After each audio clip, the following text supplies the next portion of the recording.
देश भर में कोरोना के बढ़ते संकट के कारण लॉकडाउन लग गया था, लेकिन ये लॉकडाउन 75 साल की सुलेखा देवी पर इस तरह बिजली बनकर गिरेगा, उसे पता नहीं था। सुलेखा देवी का इकलौता बेटा था हेतराम। वो एक कपड़े की फैक्ट्री में काम करता था। अभी लॉकडाउन लगे सिर्फ 15 दिन ही हुए थे कि उसे और उसकी बहू को सुलेखा देवी बोझ लगने लगी थी। बहू, एक रोटी और देना, बहुत भूख लग रही है। एक रोटी क्या, पूरे आटे की बोरी ही लेकर दे देती हूँ आपको। पूरा दिन खाना खाना और खाना, और कुछ तो काम है नहीं आपको। ऐसा तो नहीं है बहू, मेरे से जितना बन पड़ता है उतना तो मैं करती ही हूँ। कुछ नहीं करती आप, सिर्फ मुफ्त की रोटी तोड़ती हैं। सुलेखा की आवाज सुनकर हेतराम भी वहां आ गया। अरे क्या हो गया विमला, क्यों तुम मां पर इतना भड़क रही हो? अब भड़कू नहीं तो क्या आरती उतारू तुम्हारी माँ की? इन्हें पता है पूरे शहर में लॉकडाउन लगा है। तुम्हारी आमदनी आधी हो गई है, लेकिन तुम्हारी माँ है कि पूरे दिन इनकी तीमारदारी करते रहो। कभी ये खिलाओ कभी वो खिलाओ। अरे मैं कोई नौकरानी हूं क्या? अरे भगवान, तू ऐसा क्यों कहती है? तू तो मालकिन है घर की।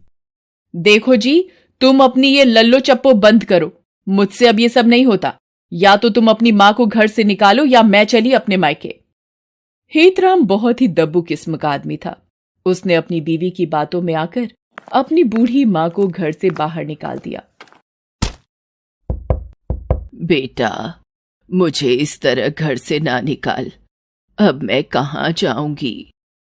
माँ उसके आगे कितना रोई, कितना गिड़गिड़ाई, लेकिन उसने इन बातों की बिल्कुल परवाह नहीं की और उसने माँ के दूध को शर्मसार करते हुए इस विपरीत परिस्थिति में भी उन्हें घर से बाहर निकाल दिया। एक तो गर्मी का समय, चिलचिलाती धूप। बेचारी बूढ़ी सुलेखा पैदल ही सड़क पर निकल गई। वो चलती रही, चलती रही, चलती रही। ओह, कितनी धूप है। आह, शरीर जल रहा है। सड़क पर कोई दिख भी नहीं रहा। इस बुढ़ापे में मुझे ये भी देखना था। काश मैं भी अपने पति के पास जा सकती, लेकिन ये तो संभव नहीं है। कभी कभी जीना कितना मुश्किल लगता है ना। यही सब सोचते हुए सुलेखा ने फिर से अपने गांव वापस जाने का निर्णय लिया। सुलेखा चली जा रही थी, चली जा रही थी। रास्ते में वो ये भी सोचते हुए जा रही थी कि अभी 1 महीने पहले ही तो वो गांव से अपने बेटे के पास आई थी। 1 महीने में वो अपने बेटे और बहू के लिए बोझ हो गई। उसे 1 महीने पहले का वो दिन अब भी याद है, जब हेतराम ने गांव में उसकी पड़ोसी लक्ष्मी के यहाँ फोन करके उसे ये बतलाया था कि उसे कोरोना हो गया है, वो जल्दी उसके पास आ जाए। गांव में भी कोरोना के कई सारे मरीज थे। कई तो इस गंभीर बीमारी की चपेट में आकर इस दुनिया से विदा भी हो गए थे। सुलेखा ने जैसे ही हेतराम की इस बीमारी के चपेट में आने की बात फोन पर सुनी, वो रोने लगी। तुम बिल्कुल फिक्र मत करो बेटा, तुम्हारी माँ अभी जिंदा है। वो आ रही है तुम्हारे पास। बहू को भी बोलना बिल्कुल ना घबराए। मैं आ रही हूं। सुलेखा के पास ज्यादा पैसे नहीं थे, लेकिन बेटे के पास तो जाना ही था। बेटा परेशानी में जो था। गांव के ही सूरज मांझी ने उन्हें अपने रिक्शे से स्टेशन तक छोड़ दिया। वो मुंबई जाने वाली ट्रेन के जनरल डिब्बे में चढ़ गई। ट्रेन में बहुत भीड़ थी। उन्हें कहीं बैठने की जगह नहीं मिली तो वो रेलवे के शौचालय के पास ही बैठकर मुंबई पहुंच गई। जब वो यहाँ आई थी तो उस समय लॉकडाउन नहीं लगा था। वो किसी तरह लोगों से पूछते पूछते हेतराम के घर पहुंच गई। घर पहुंची तो हेतराम की हालत बहुत खराब थी। बुखार से उसका बदन तप रहा था।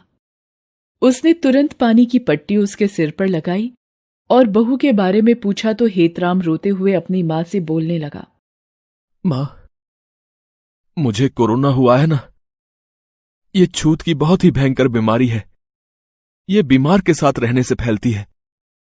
मां, ये इतनी खतरनाक बीमारी है कि जान तक ले लेती है। विमला को जैसे ही पता लगा कि मुझे कोरोना है, वो उसी दिन मुझे छोड़कर अपने मायके चली गई। पड़ोसियों ने भी मेरी कोई मदद नहीं की। माँ, मुझे कुछ हो तो नहीं जाएगा ना? शुभ शुभ बोल तू, मैं हूं ना, मैं तुझे कुछ नहीं होने दूंगी। माँ के प्यार के आगे बड़ी से बड़ी बीमारी अपना दम तोड़ देती है। सुलेखा ये बोल ही रही थी कि हेतराम को खांसी के साथ सांस लेने में भी दिक्कत होने लगी। वो किसी तरह उसे लेकर पास के अस्पताल पहुंची। अस्पताल में बहुत भीड़ थी, फिर भी उसने किसी तरह डॉक्टर के पांव पकड़कर विनती कर हेतराम को एडमिट कराया। सुलेखा ने 15 दिनों तक हेतराम की बहुत सेवा की। आखिरकार उसकी कठिन तपस्या के बाद हेतराम स्वस्थ होकर घर वापस लौट आया। उसके अस्पताल से वापस लौटने के 1 सप्ताह बाद हेतराम की पत्नी विमला भी वापस आ गई और अपने घड़ियाली आंसू बहाते हुए उससे कहने लगी, भगवान ने मेरी मन्नत पूरी कर दी, आप ठीक हो गए। आपको पता है मैं आपके लिए इन दिनों कितना परेशान रही। खाना नहीं खाया जाता था मुझसे, बस हर पल भगवान से आपकी सलामती की दुआ करती रहती थी। विमला ने अपनी लच्छेदार बातों से हेतराम को अपने प्रभाव में ले लिया। जो पत्नी उसकी बीमारी में उसे अकेला छोड़कर चली गई थी, वही पत्नी अब उसे अपनी सबसे ज्यादा शुभचिंतक लगने लगी थी। उसी की बात में आकर वो अपनी मां की उस सेवा को भी भूल गया, जिसकी बदौलत वो ठीक होकर फिर से अपने घर वापस आ गया था। यही सब सोचते हुए सुलेखा चली जा रही थी। लगातार चलने के कारण उनके पैर थक रहे थे, पसीने से सारा शरीर भीग गया था। प्यास के मारे गला भी सूख रहा था, लेकिन उन्हें कहीं नल नहीं दिख रहा था जहां वो पानी पी सके। तभी उन्हें दूर से एक कार आती दिखी। उन्होंने उसे हाथ देकर रुकने का इशारा किया, लेकिन वो पूरी स्पीड में उसके पास से निकल गई। प्यास के मारे गला सूखा जा रहा है। ये रेलवे स्टेशन भी पता नहीं और कितनी दूर है। सुलेखा ये बोल ही रही थी कि उसने देखा कि जो कार कुछ देर पहले उसके आगे से निकली है, उसकी खिड़की से किसी ने पानी का बोतल बाहर फेंका। जहां बोतल गिरी थी वहां सुलेखा गई और बोतल उठाकर पानी पीने की कोशिश करने लगी, लेकिन उसमें तो पानी की कुछ ही बूंदें बची थीं। गाड़ी वाले ने पूरा पानी पीकर बोतल को बाहर फेंक दिया था। सुलेखा ने बोतल को झाड़ झाड़ कर पानी पीने की कोशिश की, लेकिन उन पानी की बूंदों से उसके होठ तक तो सही से नहीं भीगे। प्यास क्या मिटती।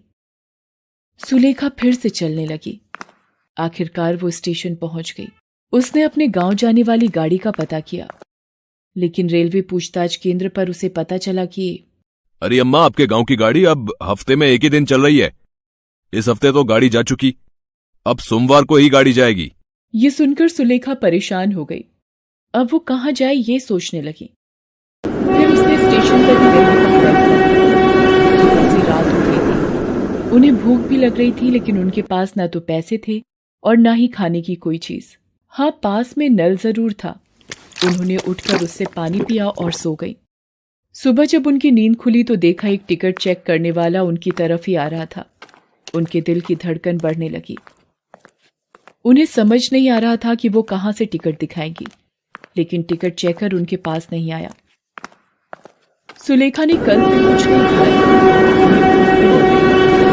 उन्हें समझ नहीं आ रहा था कि वो कैसे खाना खाएं। वो अपने मृत पति को याद करने लगती है। देख रहे हैं आपके बिना क्या हालत हो गई है मेरी। आपको इस तरह मुझे छोड़कर नहीं जाना चाहिए था। काश मैं आपसे पूछ पाती कि किसके भरोसे आप मुझे छोड़कर चले गए। 3 दिन लगभग भूखी प्यासी सुलेखा स्टेशन पर रही। हाँ, कभी कुछ गिरा हुआ उन्हें मिल जाता तो वो उठाकर खा लेती, लेकिन उससे क्या होता। एक तो बूढ़ा शरीर, ऊपर से खाने को कुछ नहीं। एक दिन वो जहां बैठी थी उसकी बगल वाली पटरी पर ट्रेन आने वाली थी।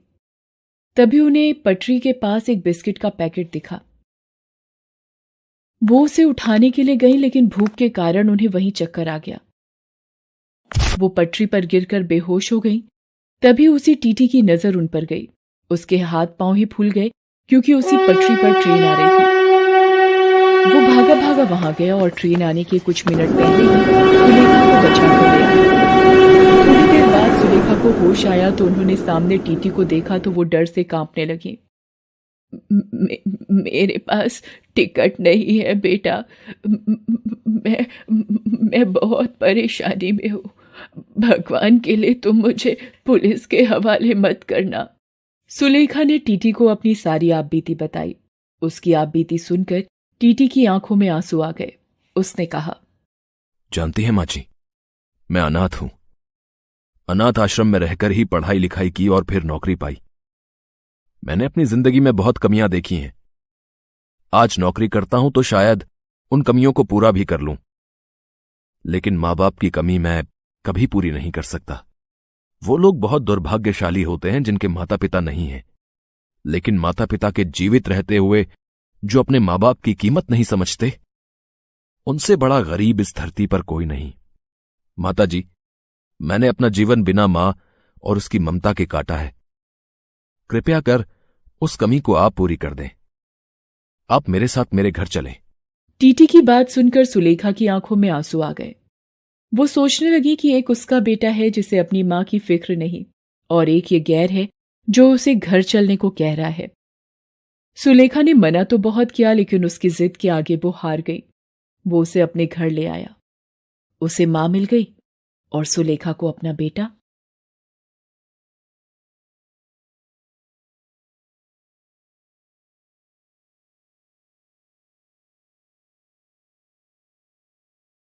सुलेखा की शादी रायपुर में सुभाष के साथ 4 साल पहले हुई थी। सुभाष बहुत ही अड़ियल स्वभाव का था।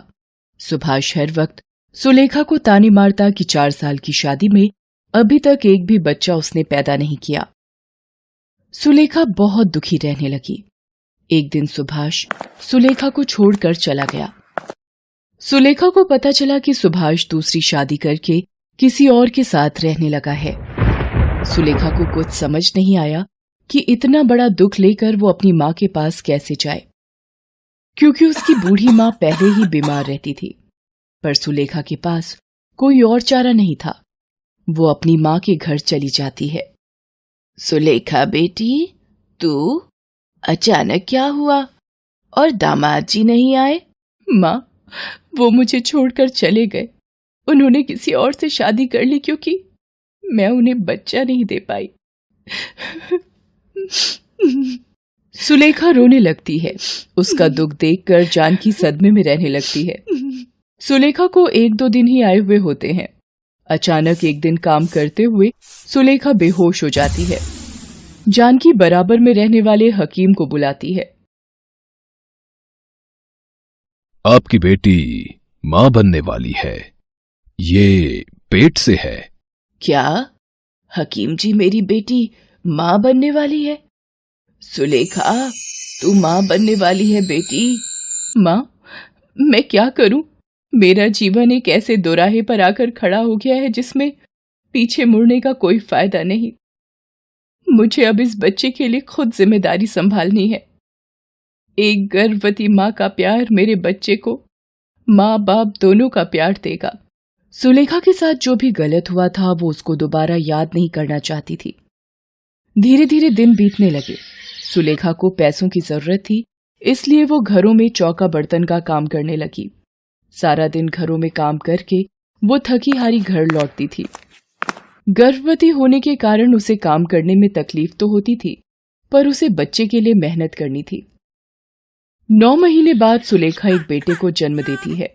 बेटे को देखकर सुलेखा की आंखों में खुशी के आंसू आ जाते हैं। बेटे के जन्म से मानो उसे जीने का सहारा मिल जाता है, पर सुलेखा की मां उम्र और बीमारी के चलते बेटी का साथ नहीं निभा पाती। सुलेखा की मां का देहांत हो जाता है। सुलेखा मां के बिना अधूरी हो गई थी। सुलेखा ने दोबारा काम पर जाना शुरू कर दिया। अब वो बेटे सुमित को भी काम पर साथ ही लेकर जाती। एक दिन, सुलेखा, तुम ये छोटे बच्चे के साथ काम पर आती हो, सारा ध्यान तो तुम्हारा इसकी देखभाल में ही लगा रहता है। ऐसे तो तुम कोई काम नहीं कर पाओगी। तुम अपना हिसाब कर लो, कल से काम पर मत आना। अब मैं क्या करूं? मेरे सारे घर धीरे धीरे छूट गए, पैसे भी खत्म हो गए। मुन्ना रो मत, मैं तेरे लिए अभी दूध लाऊंगी। सुलेखा बेटे को लेकर दूध लेने चली जाती है। भैया थोड़ा सा दूध मिलेगा, मेरा बच्चा बहुत भूखा है। मुफ्त में तो मैं तुझे दूध नहीं दूंगा। हाँ, एक काम कर, वो जो दूध के बड़े डिब्बे रखे हैं ना, हाँ, वो सारे डिब्बे अच्छे से धो दे और बदले में अपने बच्चे के लिए दूध ले जा। सुलेखा सारे डिब्बे धो देती है और अपने बेटे सुमित को दूध पिलाती है। मुश्किल भरे दिनों में भी एक माँ ने अपना साहस नहीं खोया था। एक रात जब सुलेखा अपनी झुग्गी में सो रही होती है। अरे उठो उठो, सब बस्ती में आग लग गई है, झुग्गियों से बाहर आओ सब, अरे जल्दी उठो। सुलेखा, ओ बेटी सुलेखा, जल्दी से बाहर आ, झुग्गियों में आग लग गई है। अरे ये आग कैसे लगी? मैं कैसे झुग्गी से बाहर निकलूं? अरे मेरा बच्चा, मैं कैसे जाऊं इस झुग्गी से बाहर? दरवाजे पर तो आग है। ये चादर लपेट देती हूँ मुन्ना को। हाँ, ये ठीक रहेगा। सुलेखा जैसे तैसे सुमित को बचाते हुए झुग्गी से बाहर निकलने लगती है।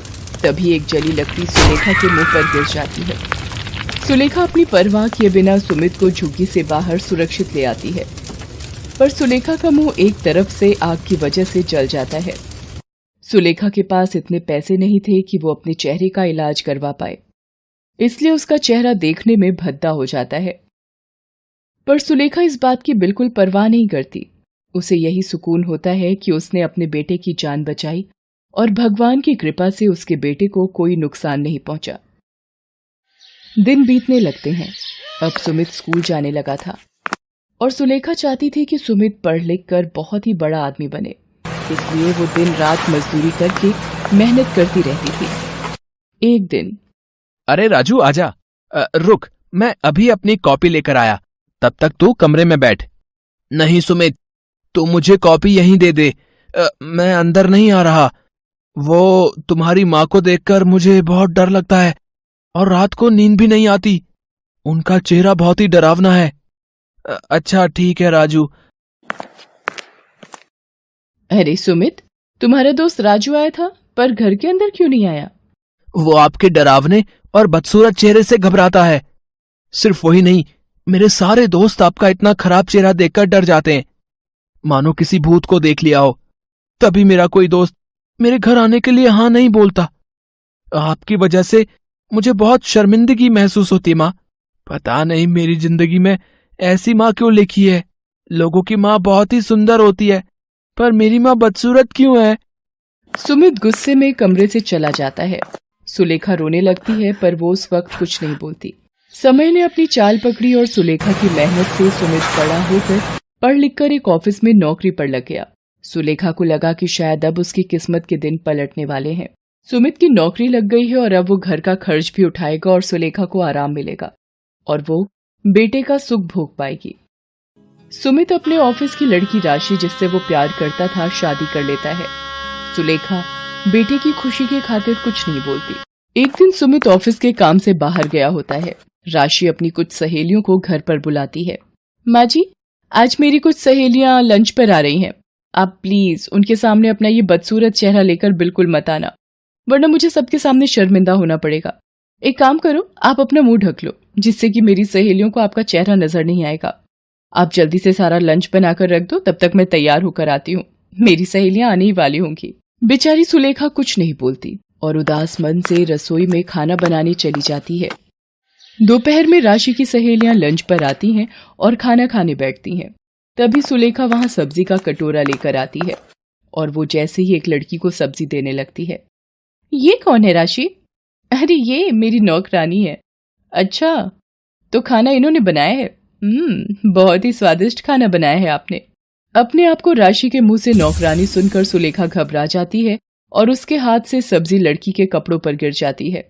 लड़की सुलेखा का मुंह देख लेती है और डर जाती है। उसकी चीख निकल जाती है। वो कहती है, कितना बदसूरत चेहरा, मुझे नहीं खाना इनके हाथ का खाना। फ्रेंड्स, आपने इनका चेहरा देखा है? अगर देखोगे तो 10 दिन तक सो नहीं पाओगे। अरे ऐसे कैसे तुम लोग जा सकती हो? खाना तो पूरा खाकर जाओ। नहीं नहीं, हमें अब भूख नहीं है। हम लोग अब चलते हैं। करा दी ना मेरी बेइज्जती। मेरी सहेलियों के सामने आपसे कितनी बार कहा था मैंने कि अपना ये मनहूस चेहरा मेरी सहेलियों के सामने बिल्कुल मत लाना। पर आपने मेरी एक नहीं मानी। आने दो सुमित को, मैं अब इस घर में एक पल भी नहीं रह सकती। सुमित के आने के बाद राशि तरह तरह की बातें बनाकर सुलेखा के खिलाफ उसे भड़काती है। सुमित, अब मैं एक पल भी इस घर में और नहीं रह सकती। अगर तुमने अलग रहने का फैसला नहीं लिया तो मैं तुम्हें छोड़कर अपने मम्मी पापा के घर चली जाऊंगी। माँ, हम और अब आपके साथ नहीं रह सकते। हमारा भी अपना जीवन है, हमारा भी अपना अलग परिवार बनेगा। जब हमारे बच्चे होंगे और आपका ये बदसूरत चेहरा देखेंगे तो शायद वो भी शर्मिंदा होंगे। इसलिए यही सही रहेगा कि हम आपसे दूर हो जाएं। मैं राशि को लेकर जा रहा हूं, हम आज से अलग रहेंगे। पर सुमित बेटा, मैं तुम्हारे बिना कैसे रहूंगी? मेरा तो जीवन ही तुमसे है बेटा। मेरी तो हर सुबह हर शाम तुम्हें देखकर ही होती है। तुम्हारे बिना मैं जिंदा नहीं रह पाऊंगी मेरे बेटे, मुझे छोड़कर मत जाओ। सुमित सुलेखा की बात को नहीं मानता और राशि के साथ अलग घर में रहने चला जाता है। सुलेखा सुमित के जाने से बहुत दुखी हो जाती है। सुमित के बिना जीवन काटना सुलेखा के लिए एक सजा थी। एक सुमित ही तो था जो उसके जीने की आस था। सुमित के जाने के दुख से सुलेखा बीमार रहने लगी। उधर सुमित राशि के साथ दूसरे घर में रहने लगता है। एक दिन सुमित ऑफिस में होता है, तभी उसे अचानक हार्ट अटैक आ जाता है। उसके मुंह से मां शब्द निकलता है। मां, बहुत दर्द, मां। सुलेखा सुमित के गम में बेहोशी की हालत में उसे याद कर रही थी। पड़ोस की श्यामा मौसी उसके साथ बैठी थी। ऐसा लग रहा है जैसे मेरे बेटे ने मुझे पुकारा हो, जैसे वो किसी तकलीफ में हो। मैं आ रही हूं मेरे बेटे, तू चिंता मत कर, मैं आ रही हूं। क्या हुआ सुलेखा? अरे ये तो बेहोशी की हालत में हो रही है और तेज बुखार भी है। लगता है इसे अस्पताल ले जाना होगा। श्यामा मौसी कुछ लोगों की मदद से सुलेखा को अस्पताल ले जाती हैं। वहां डॉक्टर सुलेखा का चेकअप करता है। तभी एक नर्स वहां आती है। डॉक्टर, एक इमरजेंसी केस आया है। कोई मिस्टर सुमित है, उनकी वाइफ मिसेस राशि उनके साथ है। मेरा बच्चा सुमित? डॉक्टर, पहले आप उन्हें देखो, मेरी चिंता मत करो। डॉक्टर सुमित को देखने लगता है। वो राशि से कहता है, देखिए, हमें जल्दी ही एक हार्ट की जरूरत है। इनका हार्ट पूरी तरह से डैमेज हो रहा है। अगर इनका हार्ट नहीं बदला गया तो इनकी जान भी जा सकती है। राशि रोने लगती है। सुलेखा उसे रोता हुआ देख लेती है। वो नर्स से कहकर राशि को अपने पास बुलाती है। राशि, रो मत बहू, मेरे होते हुए मेरे बच्चे पर आंच भी नहीं आ सकती। तुम चिंता मत करो। माँ जी, कहाँ से नया दिल मिलेगा? कौन देगा इतनी जल्दी? अगर सुमित को कुछ हो गया तो मैं जिंदा नहीं रह पाऊंगी माँ जी। राशि रोते हुए सुमित के पास चली जाती है। सुमित की तबीयत का सुनकर सुलेखा की तबीयत बिगड़ने लगती है। उसकी सांस फूलने लगती है। वो डॉक्टर से कहती है, डॉक्टर, मुझे पता है मैं अब नहीं बचूंगी।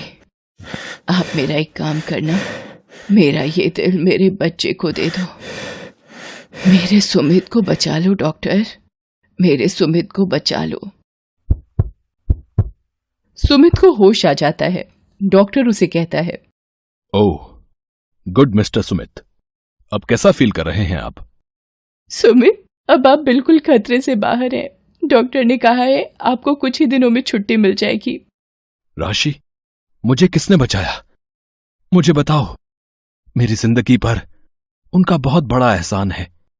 सुमित, जब आपको अस्पताल लाया गया उस वक्त आपकी मां भी अस्पताल में थी। उनकी तबीयत बहुत ज्यादा खराब थी। उन्होंने जब आपके बारे में सुना, आज जो दिल आपके अंदर धड़क रहा है वो आपकी मां जी का है। मां, इतना बड़ा बलिदान मुझ पापी के लिए क्यों मां, क्यों? मुझे माफी मांगने का हक भी नहीं दिया मां। मेरी जिंदगी बचाने के लिए तुमने अपनी पूरी जिंदगी लगा दी मां। मुझे माफ कर दो मां, मुझे माफ कर दो। सुमित बेटा, तुम अपनी मां के बलिदानों का कर्ज जीवन भर नहीं चुका सकते। तुम अपनी मां के जिस चेहरे को बदसूरत कहते थे उस चेहरे पर जले का निशान बचपन में तुम्हें आग से बचाते हुए सुलेखा को मिला था। वो खुद आग की चपेट में आ गई थी, पर तुम्हारी माँ ने तुम्हें कुछ नहीं होने दिया। सुमित श्यामा मौसी की बात सुनकर बहुत रोता है। राशि भी अपने किए पर बहुत दुखी थी। सुमित गंगा घाट पर माँ की अस्थियों को प्रवाहित करता है और हाथ जोड़कर क्षमा मांगता है। सुलेखा ने एक बात ये साबित कर दी थी कि एक माँ का कर्ज बच्चे आजीवन नहीं चुका सकते।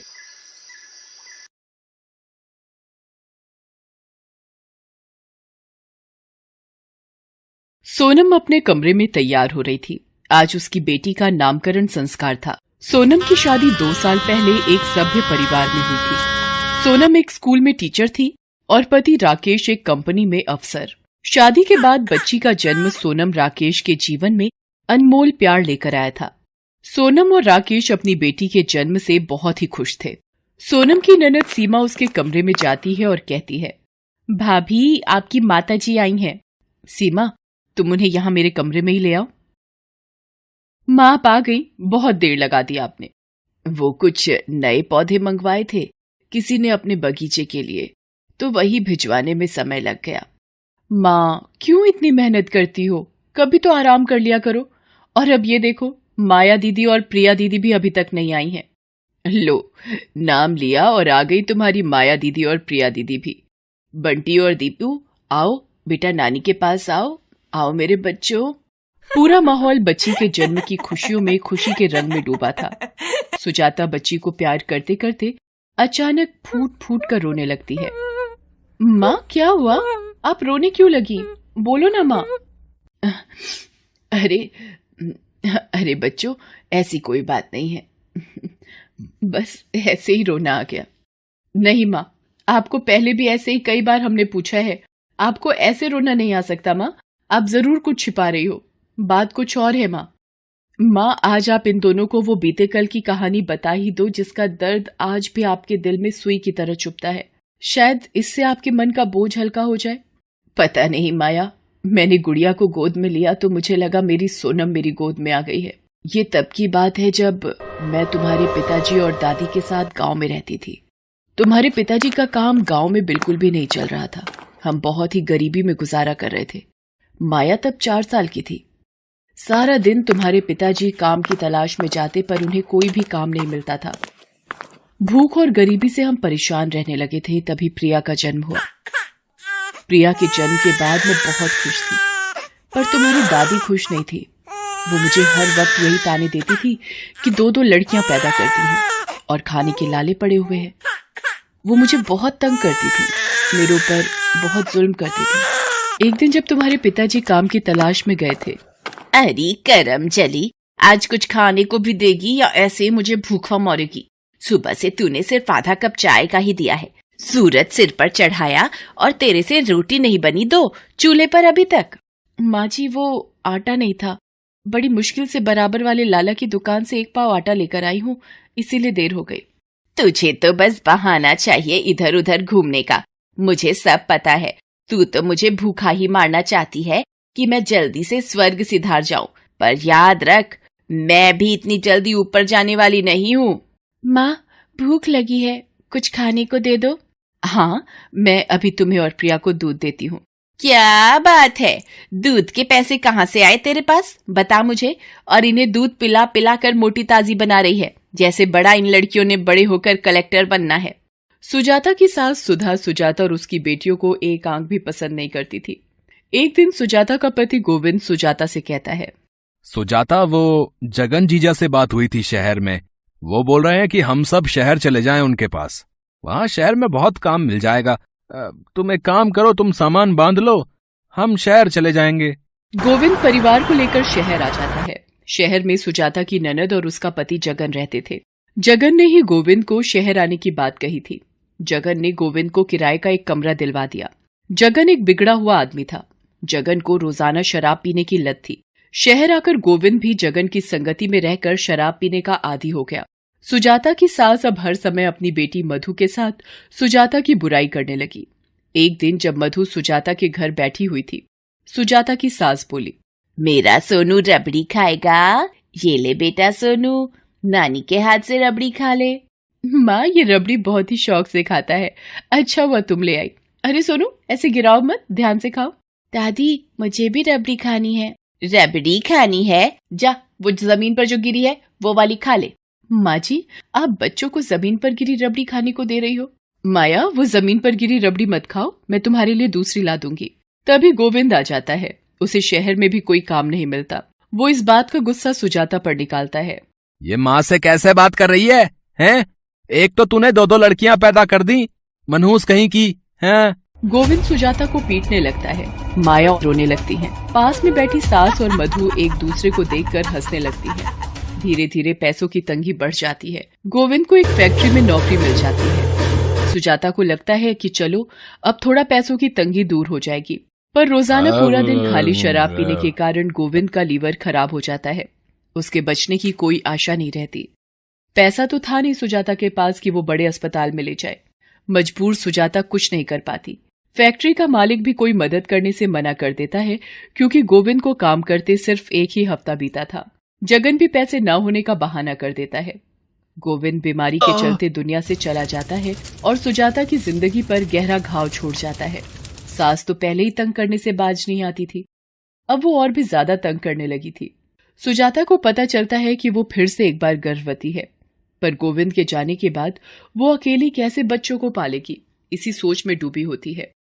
तभी वहाँ जगन आ जाता है और सुजाता से बदतमीजी करने लगता है। अरे सुजाता भाभी, आप अपने आप को अकेला मत समझो। क्या हुआ अगर गोविंद चला गया? आप मुझे ही अपना सब कुछ समझ सकती हो। ये आप क्या कर रहे हो? यहाँ से चले जाओ वरना मैं शोर मचा दूंगी। क्या हुआ दामाद जी, ये शोर कैसा? माँ जी, मैं तो बस इनसे ये कह रहा था कि किसी चीज की जरूरत हो तो मेरे से बोल दें, पर ये तो उल्टा मुझे ही गलत समझने लगी। एक तो अपने पति को खा गई, अब तू फिर से पेट से है। अगर दामाद जी ने पूछ भी लिया तो तू उनसे ऐसा व्यवहार करेगी? तभी माया और प्रिया भी डर कर उठ जाती हैं। सुजाता उनसे लिपट कर रोने लगती है। सास और जगन बाहर चले जाते हैं। एक दिन मधु माँ से कहती है, माँ, ये फिर से लड़की पैदा करेगी, देख लेना, और तीनों लड़कियों को लेकर सारी जिंदगी हमारी छाती पर बैठकर मूंग दलेगी। अरे मैं ऐसा होने दूंगी तब ना, तू देखती जा, मैं इन तीनों माँ बेटियों का ही काम तमाम कर दूंगी और इसके पेट में पल रहे बच्चे को भी साथ में ही दफन कर दूंगी। अरे माँ जी, ऐसा करने से हमारा क्या फायदा? फायदा तो अभी इसके जिंदा रहने से है। मेरी एक डॉक्टर से बात हुई है, जैसे ही इसका बच्चा पैदा होगा ना, हम उसे लाखों में बेच देंगे और उसके बाद इन तीनों का काम खत्म। धीरे धीरे सुजाता के बच्चे का जन्म का दिन नजदीक आ जाता है। वो अस्पताल में भर्ती होती है। सुजाता समझ नहीं पाती कि सास उस पर इतना प्यार क्यों लुटा रही है। सुजाता एक बेटी को जन्म देती है। नर्स को बहाने से कमरे से बाहर भेजकर सास जगन को चुपचाप वो बच्ची हाथ में दे देती है। कुछ देर बाद सुजाता को होश आता है। माया और प्रिया उसके पास ही बैठी होती हैं। सुजाता की आंखें उस बच्ची को ढूंढ रही होती हैं। वो सास से पूछती है, माँ, मेरा बच्चा कहाँ है? लड़की पैदा हुई थी, वो भी मरी हुई। चल, अच्छा ही है जो मरी हुई पैदा हुई। तू 3 लड़कियों को कैसे अकेले पालती? सुजाता फूट फूट कर रोने लगती है। सास जगन से बात करने बाहर जाती है। तभी माया सुजाता को बताती है, माँ, जब आप सो रहे थे, फूफा जी ने गुड़िया को उठाया और बाहर ले गए। क्या? मेरी बच्ची जगन के हाथों में थी? इसका मतलब मेरी बच्ची जिंदा है। नर्स, आप तो यही थी, आपको तो पता होगा मेरी बच्ची के बारे में। मुझे बता दो, मेरी बच्ची के साथ इन लोगों ने क्या किया है। आप एक औरत हो, एक औरत ही माँ का दर्द समझ सकती है। नर्स, मुझे बता दो, आपको भगवान का वास्ता। आपकी बच्ची कहाँ है ये सिर्फ आपकी सास को पता है, मैं इससे ज्यादा कुछ नहीं बता सकती। सुजाता दौड़ती हुई कमरे से बाहर जाती है। वो देखती है कि जगन उसकी सास के हाथों में नोटों की गड्डियां पकड़ा रहा है। वो चिल्लाकर बोलती है, मेरी बच्ची कहाँ है? बता दो उसे किसे बेचा है, वरना मैं पुलिस को बुला लूंगी। हिम्मत है तो बुला ले पुलिस को, अब तेरी बच्ची तुझे कभी नहीं मिलेगी। सुजाता जैसे तैसे माया और प्रिया को लेकर पुलिस स्टेशन पहुंचती है और रोते हुए सारी बात पुलिस को बताती है। पुलिस सुजाता के साथ घर पहुंचती है। सारे पैसे पुलिस को बरामद हो जाते हैं। पुलिस सुजाता की सास और जगन से पूछताछ करती है। वो एक अमीर परिवार को सुजाता की बेटी बेच चुके होते हैं।